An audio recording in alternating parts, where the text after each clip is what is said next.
Mukunda Jewellers, first ever factory outlet opening soon in Jubilee Hills.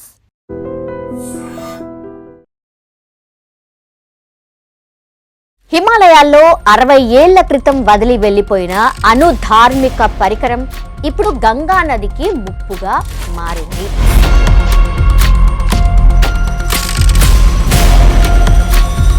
ఇది ఎవరో అన్న మాట కాదు. యాక్చువల్లీ కేంద్రంలో బీజేపీ ఎంపీగా ఉన్నటువంటి నిషికాంత్ దూబే దీనిపై సోషల్ మీడియాలో చేసినటువంటి పోస్ట్ ఇప్పుడు వైరల్గా మారింది.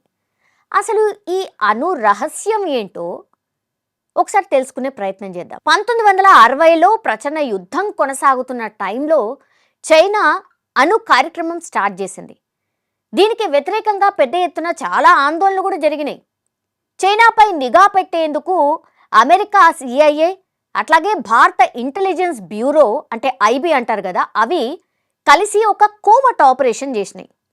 ఈ ఆపరేషన్లో భాగంగానే భారత్లోని హిమాలయాల్లో అత్యంత ఎత్తైనటువంటి నందాదేవి శిఖరంపై ఈ అణుధార్మికత కలిగినటువంటి వినికిడి డివైజ్ను అమర్చడానికి ఒక ప్రయత్నాలైతే చేసింది. ఈ డివైజ్ అనేది రేడియో ఐసోటేప్ థర్మో ఎలక్ట్రిక్ జనరేటర్ అంటే ఆర్టీజీ అంటాం కదా, అది అక్కడ పనిచేస్తుంది.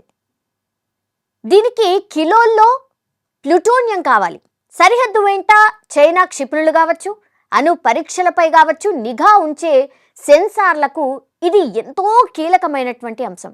ఈ అణుధార్మికత పరికరాన్ని నందాదేవి శిఖరంపైకి తీసుకువెళ్లడం కోసం ఇండియన్ నేవీకి చెందినటువంటి ఒక ఉన్నతాధికారి టీంని లీడ్ చేసిండు. అమెరికా టీంతో కలిసి వీళ్ళందరూ కూడా పనిచేశారు.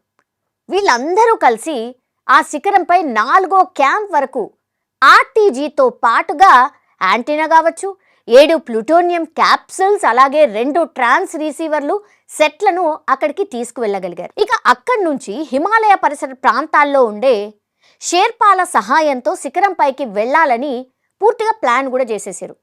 కానీ అదే సమయంలో మంచు తుఫాన్ వచ్చేసింది కాబట్టి వాతావరణం వాళ్ళకి అనుకూలించలేదు. దీంతో ఏం చేసిండ్రు, అక్కడున్న టీంల సభ్యులు పూర్తిగా అక్కడి నుంచి వెనక్కి వచ్చేసారు. ఆ తర్వాత సంవత్సరం భారత బృందం మళ్ళీ అక్కడికి వెళ్లేందుకు ట్రై చేసింది.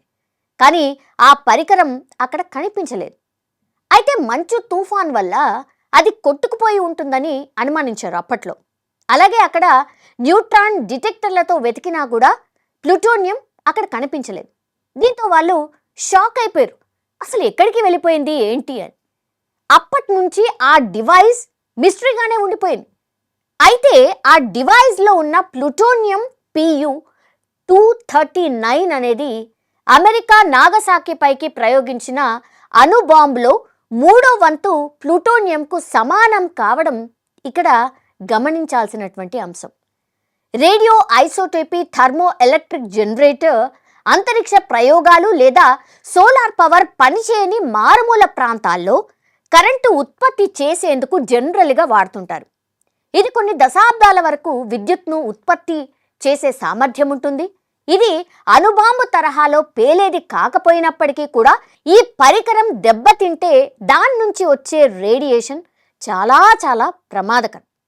అయితే గత కొన్నేళ్లుగా అమెరికా కావచ్చు, భారత టీంలు కావచ్చు, ఈ డివైస్ ఆచూకీ కోసం ఎంత వెతికినా కూడా ఇప్పటి వరకు కూడా ఫలితం లేకుండా పోయింది. ఈ పరికరం హార్డ్వేర్ను భారత బృందమే గుర్తించి స్వాధీనం చేసుకుందని కొందరు భావిస్తున్నారు. కానీ అది ఇప్పటికీ కూడా నందాదేవి శిఖరం మంచులోనే కూరుకుపోయి ఉంటుందని ఎక్కువ మంది నమ్ముతున్నారు. 1978లో భారత అటామిక్ ఎనర్జీ కమిషన్ కూడా ఈ పరికరానికి సంబంధించి ఓ విషయం అయితే వెల్లడించే ప్రయత్నం చేసింది.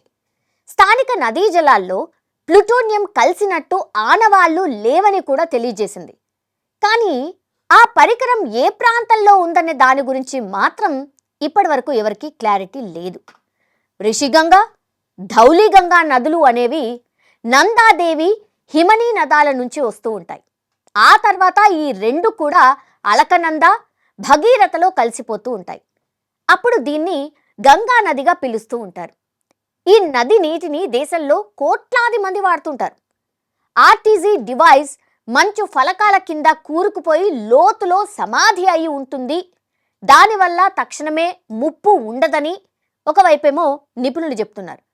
అలా కాదు, కాలం గడుస్తున్న కొద్దీ ఆ పరికరం దెబ్బతిని అందులో ఉండే రేడియో ధార్మిక పదార్థాలు వాతావరణంలో కలిస్తే మాత్రం నదీ జలాలు కలుషితం అయిపోతాయి. అలా జరిగితే దాని ప్రభావం తీవ్రంగా ఉండబోతోంది. ప్రస్తుతం వరదలు పెరిగిపోవడం అనుకోండి, సున్నితంగా ఉండే ప్రాంతాల్లో సైనిక కావచ్చు, లేదంటే ఆపరేషన్లు పెరగడం వల్ల కూడా ఈ డివైస్ పై ఇప్పుడు భయాందోళనలు వ్యక్తమవుతున్నాయి.